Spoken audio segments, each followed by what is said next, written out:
What's going on, Melbourne? It's your boy Silk Smoove, representing the Passion Studios. We about to get it in.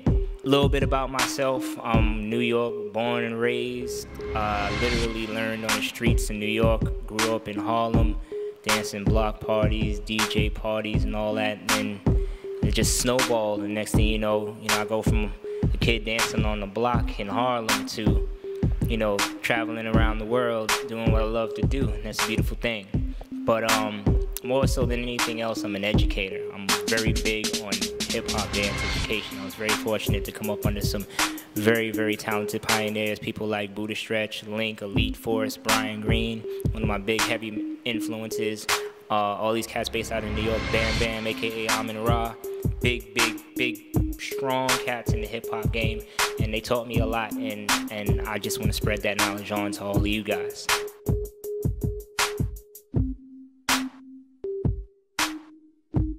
First things first, the introduction to hip-hop, party steps, and grooves.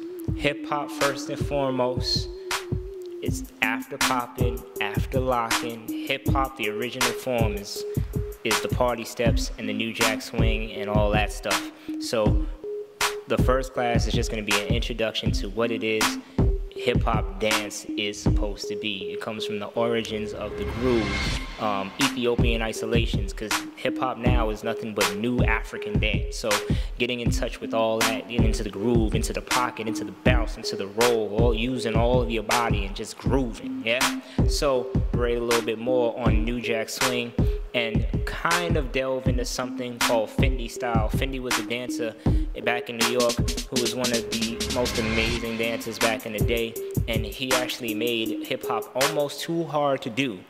So we'll build upon those grooves and those grooves and those bounces and those moves and the footwork and all that, and start working in some groundwork. That's why you got to bring your knee pads, and we'll just really show how it started and how it grew to evolve into something more complicated.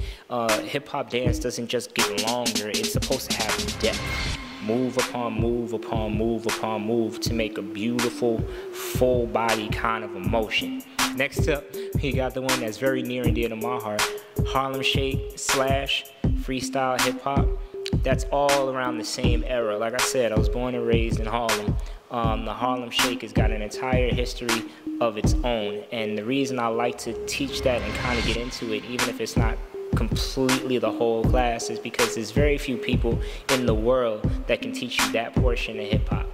Yeah, the Harlem Shake is definitely geared towards a specific time, a specific place, and a specific genre within hip-hop. It's like crumping or locking or popping. It's a very specific set of hip-hop that not many people were around for or really were involved in, like I was involved in, because it all happened 5 blocks away from my house where I grew up. And the freestyle part of it is basically, that was before hip-hop became very, very structured. It had evolved and grew and had a bit broader vocabulary, but it was still very much based in your own personal expression. That's where the freestyle part comes in. It's very lyrical, not in the sense of technical dance, but lyrical in playing with the lyrics, creeping on a low from the Jake and the Taurus. Very conversational. It was very much about, New Yorkers, we speak with our hands, and that's where all the kind of blah, blah, blah, blah, blah, blah, blah, riggedy row that Busta Rhymes would do. That's where, it all kind of came around in that time, because that was exactly when Busta really started blowing up. You had Puffy and All About the Benjamins and Mace and all that, and just going crazy. G-Dep and Special Delivery, probably one of the best Harlem Shaking songs ever. Isolations and Tuts. That is the next evolution of hip-hop, when hip-hop became a little bit more well-versed and started looking for things to make it more complicated and a little bit more in-depth. They started looking back to the things that people used to do as far as popping and locking and things like that. So they started taking the different isolations and opposition and waves and tuts, and we started working that into the hip-hop vocabulary, but it still always had that hip-hop base of getting funky with it. So you'll see some of the isolations and some of the, some of the simpler stuff when we go through the Fendi style briefly, but this one is really gonna just get into really just breaking down your body and understanding how to move things in opposite directions and moving things individually, hence the terms isolation and opposition. Popping and waves in hip hop.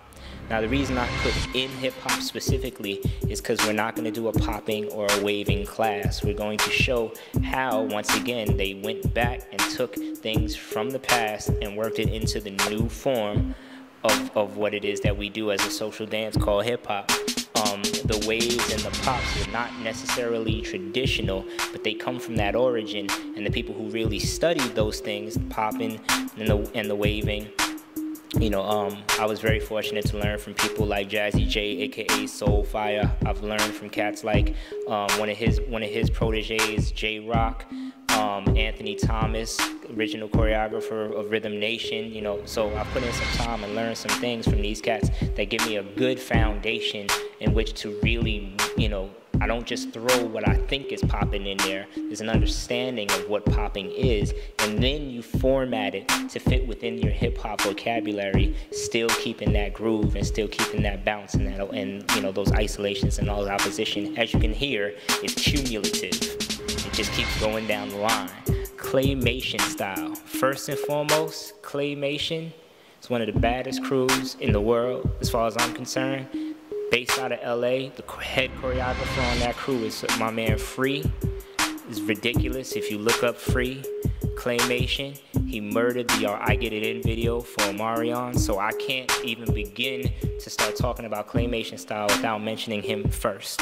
Now, I worked with that brother a whole lot from the time that I got into LA, and he has one of the most unique and interesting styles that I've seen, and it's definitely something that you want to have in your repertoire because it takes those isolations, those oppositions, those pops, those waves, and it takes those things and it really pushes it to a higher level as far as your intricacies and your understanding of your body, but on top of that, it really pushes your control.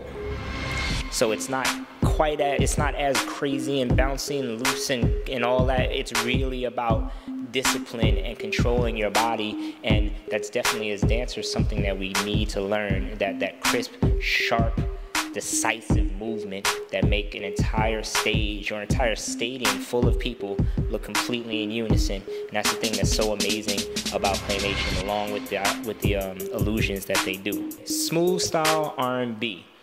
I can only explain that as my personal take on how I like to express myself. Building upon the waves and things like that. With a name like Silk Smoove, I really like to be super fluid. But, like I said, I eat, sleep, and breathe hip-hop. So it's always going to be hip-hop, even if we're doing it to R&B music. So we're just going to take a slower, more calm, seductive, yet, passionate but still hardcore hip-hop spin on some R&B tracks. The men are gonna get to be real men. The ladies are gonna get to, sexy it up a little bit and, just have a lot of fun with it. And it's definitely about fluidity and wave theory, which I'll get into in class. If you have no idea what wave theory is, you'll find out. And that's what the smooth style R&B class is all about. All-inclusive class. That's where sky's the limit. I'm gonna try to throw every wild, ridiculous thing that I can think of. I'm gonna pick a crazy song that's gonna kick everybody's butt, but we're really gonna learn, okay? So the thing about it is that I'm gonna take all that stuff that we went over and throw it at you in as many different variations as I can, bouncing from one to the other, all within the parameter of one final kind of a song.